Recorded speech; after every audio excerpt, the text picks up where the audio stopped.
శుభోదయం పిల్లలు. మరి మనము నిన్నటి క్లాస్ వరకు 6వ తరగతి స్నేహబంధం అనే 2వ పాఠ్యాంశంలో మనము మొత్తం పాఠ్యాంశం చెప్పుకున్నాము. అదే విధంగా ఇవి చేయండి అనే దగ్గర మనం బిట్స్ రూపంలో ఉన్నాం కదా. ఇవి చేయండి దగ్గర మనము 5th బిట్ పదజాలంలో 3rd వరకు అయిపోయింది. ఇక్కడ ఒక పదానికి అదే అర్థం వచ్చే మరొక పదాలు ఉన్నాయి. వాటి పదాల కింద గీత గీయండి అనే వరకు మనకు నిన్నటి క్లాస్ వరకు బిట్స్ అయినాయి. ఈ రోజు మనకు కింది 4th బిట్ పేజీ నంబర్ 17 కింది పదాలు చదవండి, వీటిని ఉపయోగించి సొంత వాక్యాలు రాసుకోండి. మీరు ఏం చేస్తారంటే వీడియో చూసేటప్పుడు మరి నేను చెప్తున్నా కదా, ఆన్సర్లు చెప్తున్నా, బుక్స్ లో రాసుకోండి, టెక్స్ట్ బుక్ లో పెన్సిల్ బట్టి రాసుకోండి. అలాగే మీరు నోట్స్ లో రఫ్ నోట్స్ లో కూడా మీరు రాసుకోవచ్చు. ఓకేనా? అదేవిధంగా మనకి ఈరోజు 4th దాంట్లో కింది పదాలు చదవండి, వీటిని ఉపయోగించి సొంత వాక్యాలు రాయండి అంటున్నాడు. సొంత వాక్యాలు సొంతంగా రాసేటియే సొంత వాక్యాలు. వాక్యాలను సొంతంగా రాయాలి. మరి దానికి ఒక మీనింగ్ అనేది, ఒక అర్థవంతమైన పదంగా దాన్ని తయారు చేస్తే అది సొంత వాక్యము అవుతుంది. మరి దాన్ని రాద్దాం. మనకి ఇక్కడ ఏమేమి ఇచ్చాడు చూడండి. ఫస్ట్ ఆ ఈ ఊ రు. ఇక్కడ ఎన్ని ఉన్నాయి? 7 ఉన్నాయి చూడండి. ఫస్ట్ది గబుక్కున, రెండవది తలుక్కున, మూడవది చటుక్కున, తర్వాత 4వది మిరిమిట్లు గొలిపే, 5వది మరిచిపోవడం, 6వది వడివడిగా, 7వది నివ్వెరపోయి. చూడండి ఫస్ట్ది ఒకటి చూడండి. చూడండి మొదటిది మనకేమిచ్చాడు? గబుక్కున ఇచ్చాడు. మనము దీన్ని రాయాలి, సొంత వాక్యంలో రాద్దాం. ఎలాంటి విషయాలైనా అసలు నిజం తెలుసుకోకుండా మాట్లాడకూడదు. ఇక్కడ చూడండి మనము కరెక్ట్ రాసేది ఏంటి రాయాలంటే, ఇక్కడ ఎలాంటి విషయాలైనా అసలు నిజం తెలుసుకోకుండా గబుక్కన మాట్లాడరాదు. చూడండి మొదటిది, ఎలాంటి విషయాలైనా అసలు నిజం తెలుసుకోకుండా గబుక్కన మాట్లాడరాదు అంటే తొందరపడి మాట్లాడరాదు కదా. ఫస్ట్ చూడండి సొంత వాక్యము, ఎలాంటి విషయాలైనా అసలు నిజం తెలుసుకోకుండా గబుక్కన మాట్లాడరాదు. దీని కింద గీత గీసాను చూడండి. మరి దీన్ని మీరు జాగ్రత్తగా మన రఫ్ నోట్ లో గాని మరి మీరు బుక్ లో కానీ ఎక్కించుకుంటారని అనుకుంటున్నాను. అలాగే తర్వాత సెకండ్ చూద్దాం. చూడండి రెండవది తలుక్కున అంటే వెంటనే. చూడండి మనం ఏం రాసామో, ఆకాశంలో మెరుపులు తలుక్కున మెరిసాయి. ఆకాశంలో మెరుపులు తలుక్కున మెరిసాయి. చూడండి ఇది సెకండ్ చూడండి గబుక్కున అంటే ఎలాంటి విషయాలని అసలు నిజం తెలుసుకోకుండా గబుక్కున మాట్లాడరాదు. రెండవది తలుక్కున, ఆకాశంలో మెరుపులు తలుక్కున మెరిసాయి. చూడండి థర్డ్ది చటుక్కున. చూడండి చటుక్కున ఏముందో ఇక్కడ చూడండి. ఉపాధ్యాయుడు అడిగిన ప్రశ్నకు నేను చటుక్కున జవాబు చెప్పాను. ఉపాధ్యాయుడు అడిగిన ప్రశ్నకు నేను చటుక్కున జవాబు చెప్పాను. చటుక్కున అంటే వెంటనే. ఉపాధ్యాయుడు అడిగిన ప్రశ్నకు నేను చటుక్కున జవాబు చెప్పాను. ఇక 4th మిరిమిట్లు గొలిపే. చూడండి 4th వన్ మిరిమిట్లు గొలిపే అంటే కాంతి ఎక్కువగా కొట్టడం అన్నట్టు, చెక్చిక్మంటాయి కదా, అట్లా మిరిమిట్లు గొలిపే. తిరుమల తిరుపతి బ్రహ్మోత్సవాలలో అలంకరణ మిరిమిట్లు గొలిపేటట్లు ఉంటుంది. చూడండి మిరిమిట్లు గొలిపే. తిరుమల తిరుపతి బ్రహ్మోత్సవాలలో, తిరుమల తిరుపతి బ్రహ్మోత్సవాలలో అలంకరణ మిరిమిట్లు గొలిపేటట్లు ఉంటుంది కదా, మిరిమిట్లు గొలిపేటట్లు. ఇక్కడ చటుక్కన కదా, వీటి కింద గీత గీస్తున్నా చూడండి.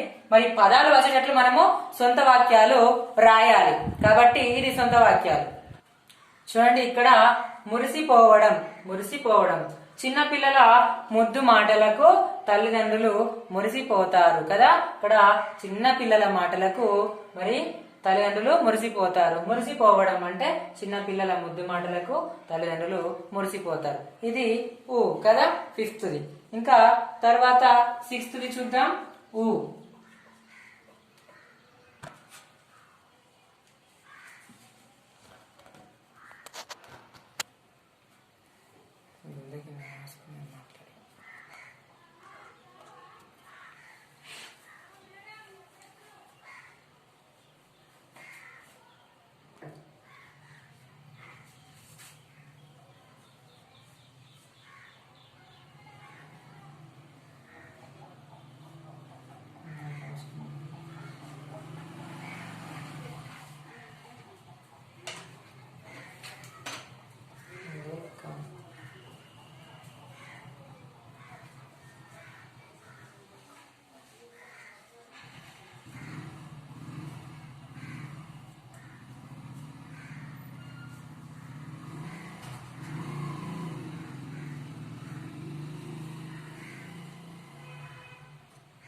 So much.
Bueno, ahora está bien.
తీసుకుందాం. ఇక్కడ హల్లులు మనం తీసుకుంటే రాసుకోవచ్చు. కా నుండి రావుతారు క క గ గ ఇన్య. ఇక్కడ చ చ జ జ ఇని. ఠ ఠ డ డ అన.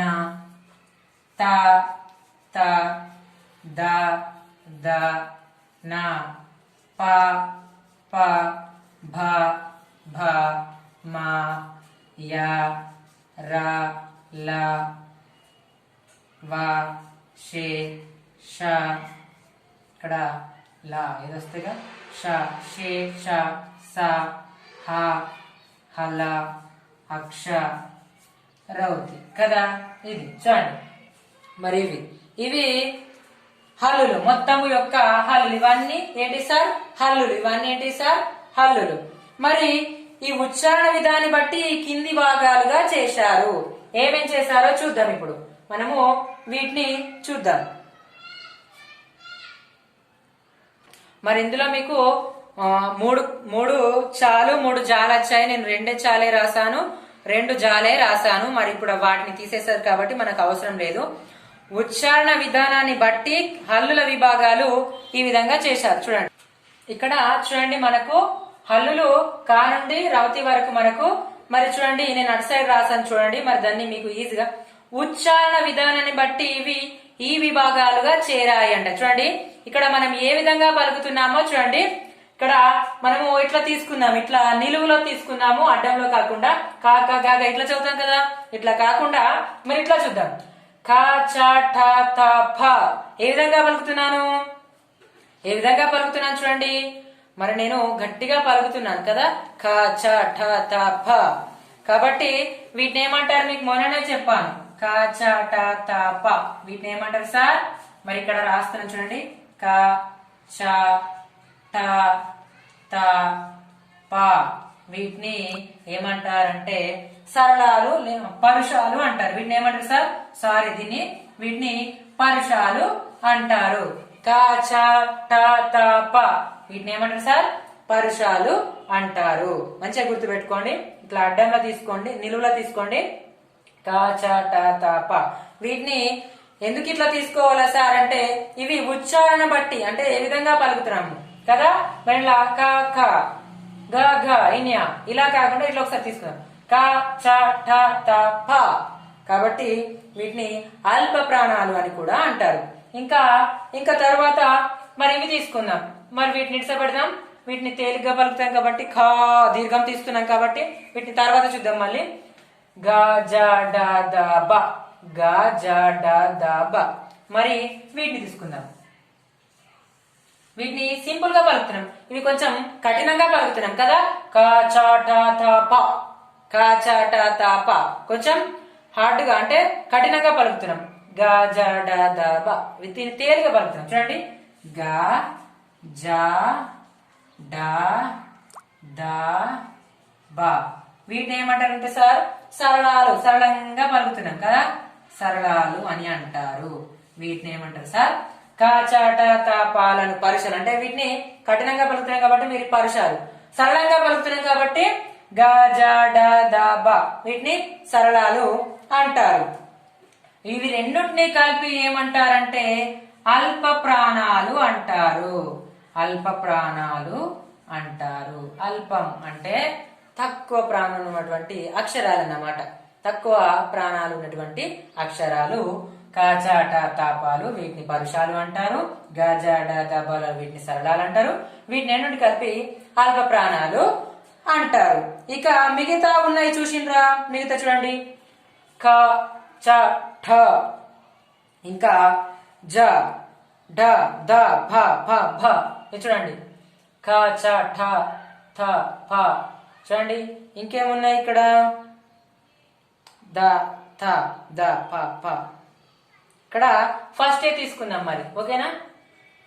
క, ఇక్కడ గ, ఇక్కడ చ, ఇక్కడ జ, ఇక్కడ ఠ, ఇక్కడ ఢ, ఇక్కడ థ, ఇక్కడ ధ, ఇక్కడ ఫ, ఇక్కడ భ. క ఇవి వీటన్నిటిని 1 2 3 4 5 6 7 8 9 10. చూడండి మరి వీటిని తీసుకుందాం. క, తర్వాత గ, తర్వాత చ, తర్వాత జ. మరి ఇవి రెండు తీసుకున్నప్పుడు అవి కూడా రెండు తీసుకుందాం. క, ట, తర్వాత డ, తర్వాత థ, తర్వాత ద, తర్వాత ఫ, తర్వాత భ. చూడండి కదా. ఇవి మనకు వీటిని ఏమంటారంటే సార్ మహాప్రాణాలు. ఖ, ఘ, చ.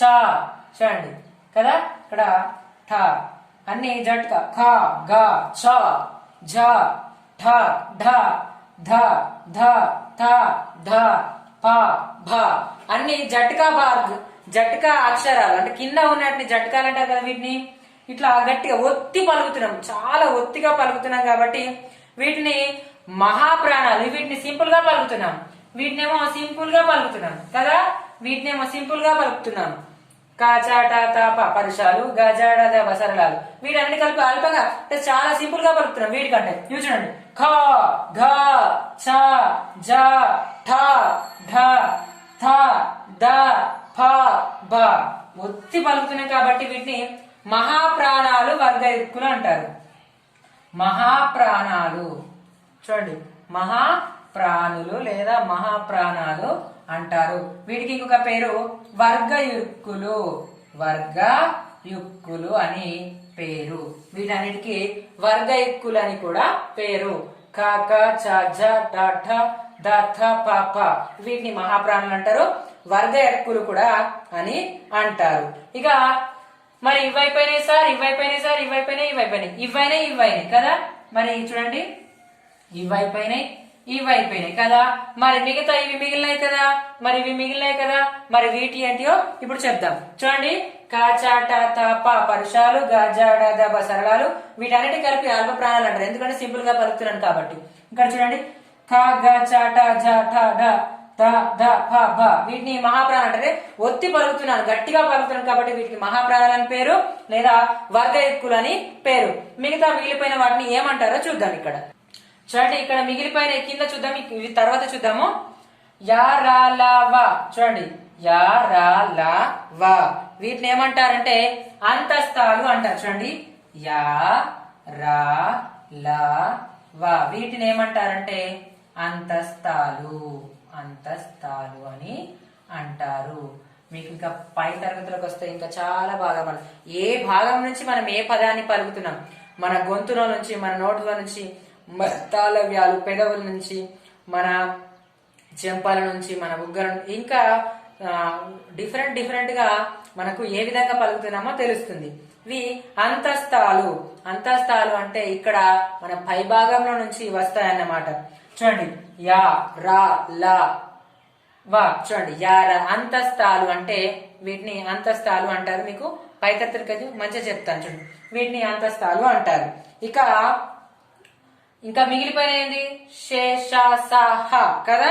శేషేష్ ఇక్కడ ఇంకో లా కూడా ఇలా వచ్చేస్తుంది. ఇలా ఇలా ఒకటే కదా, అలా ఇది లా, ఇవి రెండు ఇదే కదా. మరి ఇది పోంగా మనకు మిగిలింది ఏంది, శేషే శేష సహ కదా. శేషే షాస ఊష్మాలు అంటారు. చూడండి, షా షే షా సా హ వీటిని ఏమంటారంటే ఊష్మాలు అంటారు. ఊష్మాలు అంటే మరి ఎందుకు వచ్చింది సార్ దీనికి, వీటికి పేరు ఊష్మాలు అని పేరు ఎందుకంటే ఊది పలిగేటువంటి అక్షరాలు. చూడండి, షే షా సా హ ఊరుతున్నా కదా, పలికేటప్పుడు ఊతున్నా, షే షా సా హ ఊది పలుకుతున్నా కాబట్టి వీటిని ఊష్మాలు అనే పేరు వచ్చింది ఇక్కడ. ఓకే, ఊది పలుకుతున్నాను కాబట్టి వీటికి ఊష్మాలు అనే పేరు రావడం జరిగింది. ఇది మనకు ఉన్నటువంటి ఈ హల్లుల యొక్క విభాగం. చూడండి, కచటదపాలు పరుషాలు, గజదబాలు సరళాలు, మరి వీటిని అల్ప ప్రాణాలు అంటారు. కాక గగ చాచ డాడా దాదా పాపాలను మహాప్రాణాలు వర్గ ఎక్కులు అని అంటారు. ఇక్కడ ఇంకా మిగిలిపోయిన ఇంకేమున్నాయి సార్, ఇజ్ఞా ఇన్యా అన నా మా మీకు మొన్న కూడా చెప్పాను క్లాస్ లో. వీటిని అనునాసికాలు అంటారు కదా. జ్ఞా చూడండి, జ్ఞా ఇన్యా తర్వాత అన తర్వాత నా మా వీటిని ఏమంటారు సార్, వీటిని ఏమంటారు సార్, వీటిని ఏమంటారు సార్, 5 అక్షరాలే ఉన్నాయి కాబట్టి వీటిని వేటితో పలుకుతున్నాం సార్, అనునాసికాలు. నాసికాలు అంటే ముక్కు కదా, అనునాసికాలు అంటే ముక్కు ద్వారా పలుకుతున్నాం కాబట్టి జ్ఞ ఇన్యా అన నా మా జ్ఞ ఇన్యా అన నా మా ముక్కుతో పలుకుతున్నాం కాబట్టి వీటిని అనునాసికాలు అంటారు. ఇవి 5 ఉన్నాయి. పంచమాక్షరాలు లేకుండా పంచాక్షరాలు అని కూడా అంటారు. పంచాక్షరాలు అని కూడా అంటారు వీటిని, జ్ఞ ఇన్యా అన నా. మరి ఇవన్నీ మరి ఏ విధంగా వచ్చాయి అనేది మనకు ఈ బుక్ల ద్వారా తెలపడం జరిగింది. అలాగే చూడండి, మరి రా ఉంది కదా, బండిరా అంటారు కదా, శకటరీపం అంటారు దీన్ని బండిరాను ఆధునిక వ్యవహారంలో ఉపయోగించడం లేదు.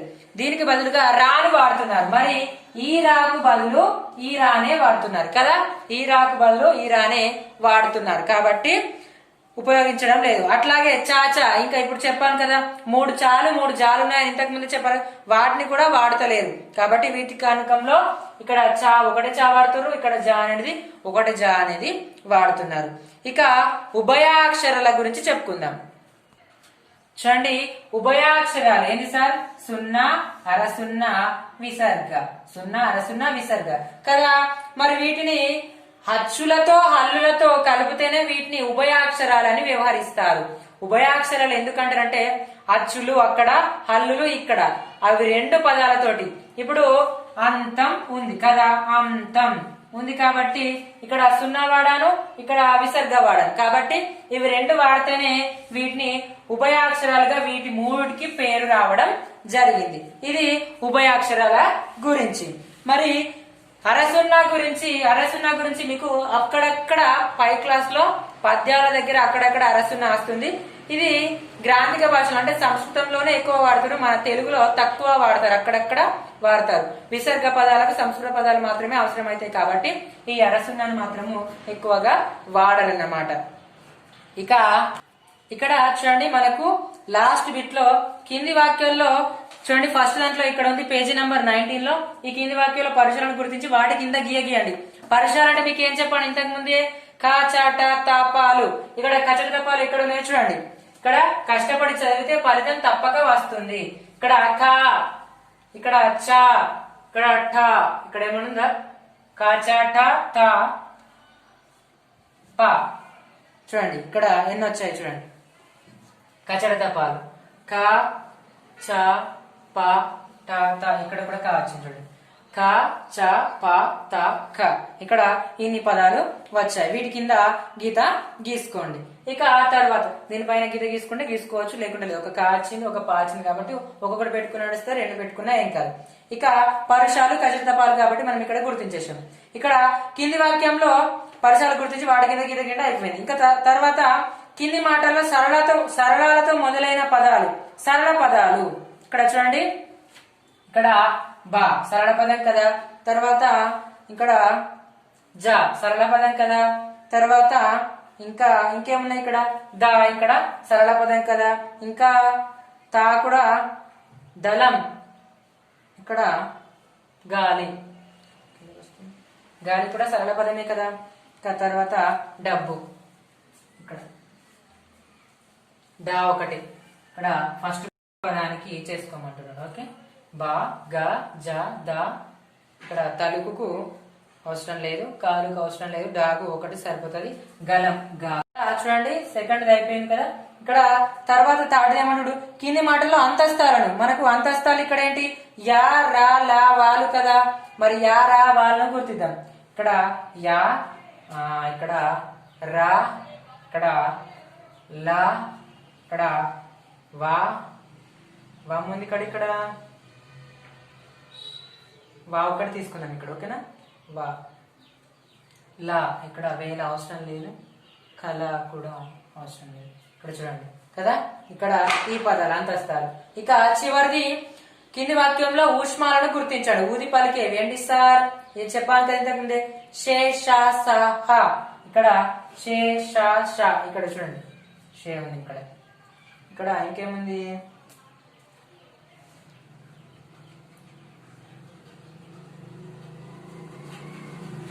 షే షా షా ఉంది ఇక్కడ. షే షే షే షా సా హ కదా, షా షే సా హ. ఇవి అంతస్తారు. మరి ఇవి మీరు బుక్ లో గీత గీసుకోండి. చూడండి ఇక్కడ.